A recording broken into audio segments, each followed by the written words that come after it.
कलम चबा गई वो गाना बजा दी है गाना ना बजवा दी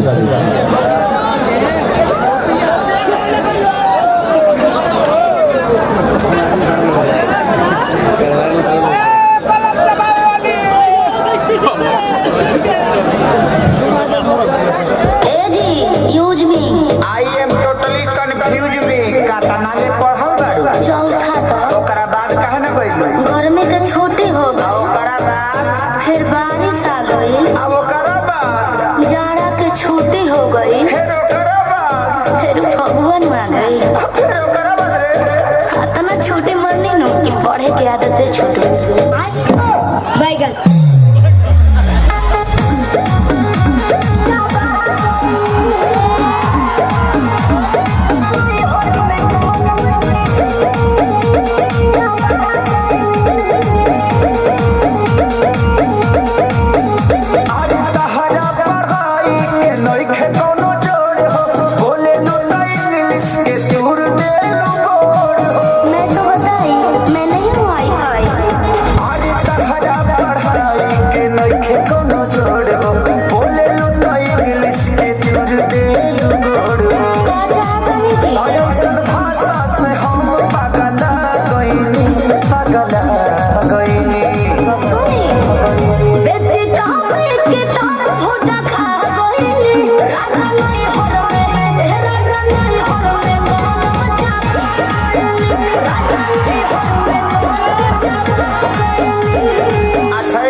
पढ़ल होते आशा में वैकेंसी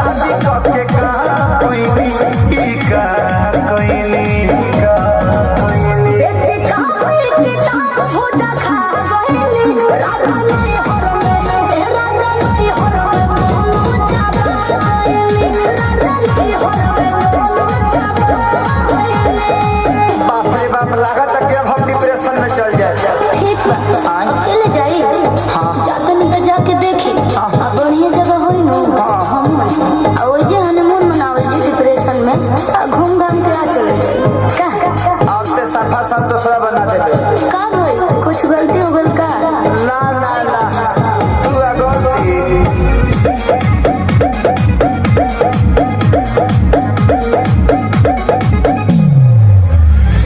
चढ़ली जवानी तहर पूरा झोल हो खत्म इतिहास पूरा बोल बाबू बोल हो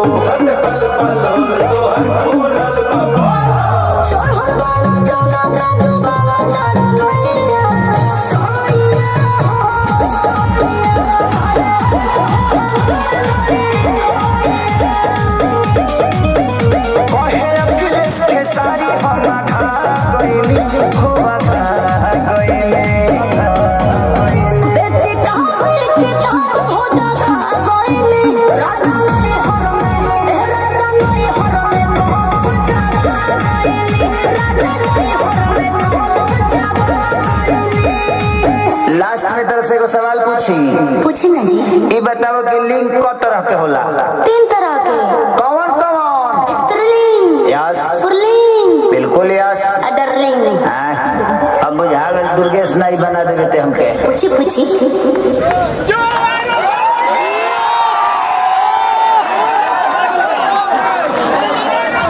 हेलो बहुत बहुत शुक्रिया सभी थैंक यू। आपकी जिंदगी आपके अंदर बहुत बात है बेटा। मैं जज नहीं कर रहा था, मैं जानता था आप कर लोगे, बट मुझे डर लगता है क्या बहुत छोटी हो।